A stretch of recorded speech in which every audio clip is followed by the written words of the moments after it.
रे तलवार तुझे झुकना होगा, गर्दन ने बगावत कर ली है, दरिया तेरी अब खैर नहीं। जी हाँ दोस्तों, पार्लियामेंट और उन्होंने राहुल गांधी की सदस्यता रद्द कर दी थी। और उन्होंने समय ज़्यादा इसलिए नहीं लिया कि कांग्रेस पार्टी कहीं इससे ऊंचे न्यायालय में जा कर के अगर इसके फैसले को रुकवा देती तो इनकी संसद सदस्यता नहीं जाती। लेकिन जहाँ तक हम लोग देख रहे हैं कि यहाँ चाहिए।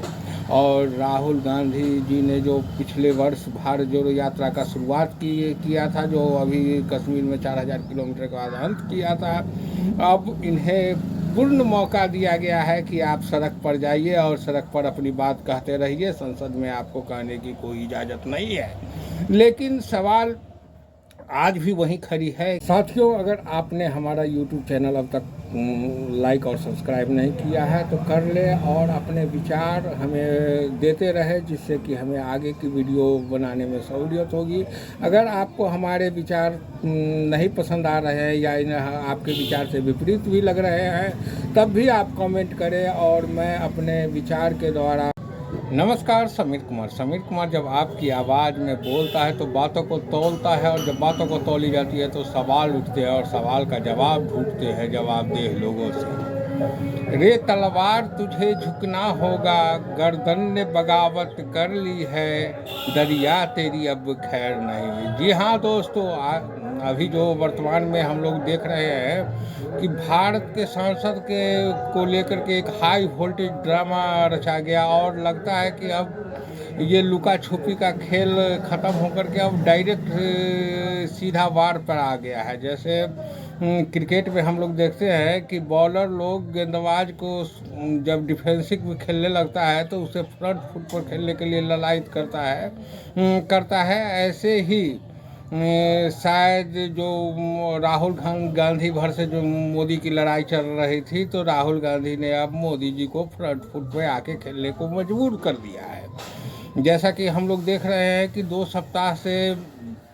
संसद में भारी हंगामे के बीच रोज बंद हो जा रहे हैं। और पहला बार हो रहा था कि सत्ताधारी दल मतलब कि संसद को बंद करवा रहे थे। जैसा कि हम लोग जानते हैं कि एक दिन की कार्रवाई में भारत के आम जन की करोड़ों रुपए की यूज होते हैं, और एक दिन स्थगित होने से वो करोड़ों रुपए की बर्बादी होती है। लेकिन यहाँ चिंता सरकार को ये नहीं है कि पब्लिक मनी का नुकसान हो रहा है। यहाँ पर सरकार की चिंता है कि कैसे राहुल गांधी के इमेज को गिराया जाए, जिसके लिए हम लोग देख रहे हैं कि 2014 से ही विज्ञापन के माध्यम से, अन्य माध्यम से बहुत टीवी में डिबेट करा करके ऐसे समय बर्बाद किए जा रहे हैं, और इतने रुपए बर्बाद किए जा चुके हैं भारत सरकार के सिर्फ एक राहुल गांधी के इमेज खराब करने के लिए, जो भारत के प्रजातंत्र के लिए बहुत ही गलत चीज़ है। जैसा कि हम लोग देख रहे हैं कि भारत की आर्थिक विकास हो सके, यहाँ की मेडिकल सुविधाएं, सड़क सुविधा बढ़े, इसके लिए आज विश्व की सबसे ज़्यादा टैक्स देकर के सेकेंड थर्ड नंबर पर है। ज़्यादा टैक्स देने वाले देशों में भारतीय उपभोक्ता हैं और पेट्रोल पर दर दे रहे हैं। लेकिन पब्लिक को क्या मिल रहा है? ऐसे ही अनाप शनाप जगह पर पैसे की बर्बादी।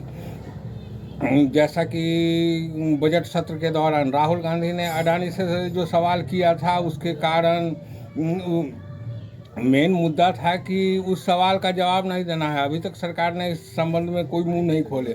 लेकिन राहुल गांधी ने जब ब्रिटेन में बोला तो उसके लिए भारत सरकार के 4 मंत्री आकर के उन पर आरोप लगाते हैं, तो उनको भी आरोप सिद्ध करने का मौका मिलना चाहिए था। लेकिन अब लगता है राहुल गांधी को ये मौका संसद में नहीं मिलेगा। तो दोस्तों, क्या ये राहुल गांधी की हार प्रजातंत्र की जीत है? नहीं। प्रजातंत्र में क्या होता है कि जिनको जनता हरा देती है उन्हें भी मौका मिलता है कि उनके अधिकार के प्रति जीतने वाले जिम्मेवार हों। लेकिन यहाँ पर जिम्मेवारी भाई कुछ नहीं है, ये पहले हुआ करते थे। जैसे कि नेहरू जी की जब मीडिया में आलोचना नहीं हुआ करती थी, तो नेहरू जी एक बार पूछे थे कि क्या हमने काम करना बंद कर दिया है। जो मेरी अब आलोचनाएँ नहीं होती और मेरी कार्टून नहीं छपती है। मैंने जिसके सामने में विश्व के शीर्ष नेता झुकते थे, उनके सामने में उनके विरोध में कविता पाठ करते हैं नागार्जुन कवि जी। रामधारी सिंह दिनकर जो उनके ही पार्टी के राज्यसभा सांसद है, उनको ललकारते हैं सत्ता खाली करो कि जनता आ रही है। मैंने जनता का क्या अधिकार है ये इन काल में हमने देखे हैं। लेकिन आजकल क्या हो गया है कि प्रजातंत्र में जो विचार हार गए हैं उन्हें दबा दिया जाए, उनकी दमन कर दिया जाए। मैंने हार जो कमज़ोर हुआ उसको जैसे सांप को ना मुंह थकुच के मारा जाता है, उसी तरह मारने की प्रवृत्ति आज के प्रजातंत्र में पनप रही है, जो कि प्रजातंत्र के हित के लिए सरासर गलत है। जैसा कि हम लोग हाई वोल्टेज ड्रामा 2 दिन से देख रहे हैं कि सूरत के कोर्ट ने राजस्थान के एक चुनावी भाषण में 2019 के भाषण का बहुत ही विचित्र ढंग से फैसला सुनाया, और वो अधिकतम फैसला था। खैर, कानूनी विषय पर बोलना कानून के विशेषज्ञ लोगों का काम है, लेकिन जैसा कि हम लोग सुन रहे हैं, कानून के विशेषज्ञ लोग बता रहे हैं कि ये भारत के सबसे निचले दर्जे के द्वारा सुनाई गई सज़ा थी, और इसको ऊंचे स्तर पर ये केस में उतना जान नहीं है। लेकिन यहाँ पर देखने वाली बात है कि एक मेट्रोपॉलिटन न्याय के का जो फैसला होता है उस पर क्विक एक्शन लेता है भारत का पार्लियामेंट, और उन्होंने राहुल गांधी की सदस्यता रद्द कर दी थी। और उन्होंने समय ज़्यादा इसलिए नहीं लिया कि कांग्रेस पार्टी कहीं इससे ऊंचे न्यायालय में जा कर के अगर इसके फैसले को रुकवा देती तो इनकी संसद सदस्यता नहीं जाती। लेकिन जहाँ तक हम लोग देख रहे हैं कि यहाँ पर सवाल है राहुल गांधी के आवाज़ को बंद करने की। तो क्या ये आवाज़ बंद हो जाएगी इन लोगों के बंद करने से? प्रजातंत्र में मतलब जयप्रकाश जी कहे थे कि जब संसद मतवाला हो जाए तो सड़क पर आना चाहिए। और राहुल गांधी जी ने जो पिछले वर्ष भारत जोड़ो यात्रा का शुरुआत किया था, जो अभी कश्मीर में 4000 किलोमीटर के बाद अंत किया था, अब इन्हें पूर्ण मौका दिया गया है कि आप सड़क पर जाइए और सड़क पर अपनी बात कहते रहिए। संसद में आपको कहने की कोई इजाज़त नहीं है।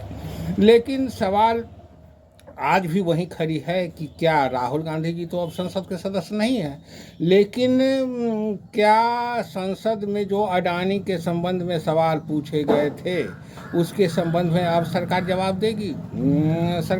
देगी?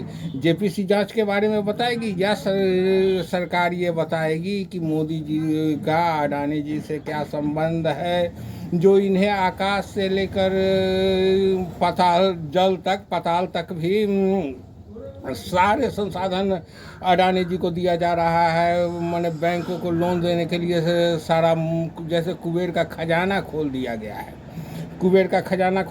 है। और विश्व में की आज की जो हमारी विदेश नीति बन रही है, वहाँ पर भी जा कर के अडानी के व्यवसाय कैसे प्रफुल्लित हो, इसके लिए कानून बनते हैं। तो क्या भारत के आम जन से ज़्यादा वैल्यूएबल हमारे प्रजातंत्र के लिए अडानी हो गए हैं? और अडानी के लिए संसद तक की सदस्यता, जिसको लाखों लोगों ने वोट दे करके जिताते हैं, वैसे संसद सदस्यता चली जाती, यानी लाख लोगों की कोई वैल्यू नहीं है, अहमियत नहीं है अडानी के सामने में। और जैसा कि मैंने अब फ्रंट फुट पर डायरेक्ट लड़ाई हो गई है कि सारे विपक्ष को ही ख़त्म कर दिया जाए, सारे राजनीतिक दल को ख़त्म कर दिया जाए। जिस तरह जर्मनी में हिटलर ने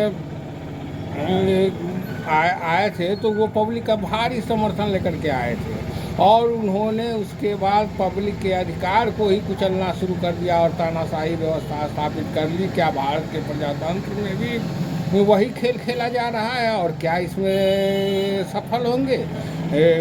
अब आगे देखिए, आगे तो अब अब तो संसद में आपको कोई अधिकार नहीं है, संसद में विपक्ष को बोल नहीं सकती है। तो अब तो देखना है कि विपक्षी दल किस तरह से इसे लेते हैं और अपनी लड़ाई को वो सड़कों पर किस तरह ले जाते हैं, इसका भारत के पब्लिक भी इंतज़ार कर रही है। लेकिन आप आम जनता एक माने ये अब सोचने का आपके लिए विषय है कि क्या संसद में आपकी आवाज़ उठेगी या नहीं। जय हिंद साथी।